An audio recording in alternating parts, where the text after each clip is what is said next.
Anda ada matlamat untuk capai simpanan RM100,000 dalam masa 5 tahun? Anda boleh save video ni kerana saya ingin terangkan kaedah paling mudah, selamat dan realistik untuk dicapai walaupun dengan komitmen harian yang sibuk.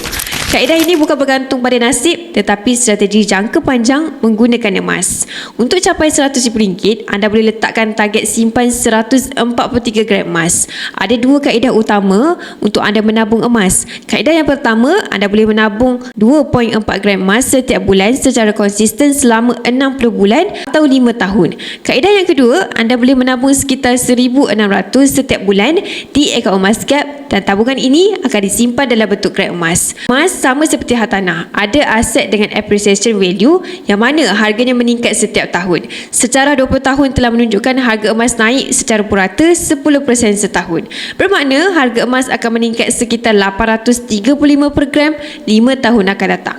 Pada waktu itu, emas 140 gram yang telah anda kumpul akan bernilai lebih RM100,000. Bagi yang berminat untuk memulakan simpanan dalam bentuk emas fizikal bersama Public Gold, anda boleh isi borang sign up untuk saya bantu anda daftar sebagai ahli dan bimbing anda dalam cara dan langkah-langkah simpanan emas yang terbaik untuk anda.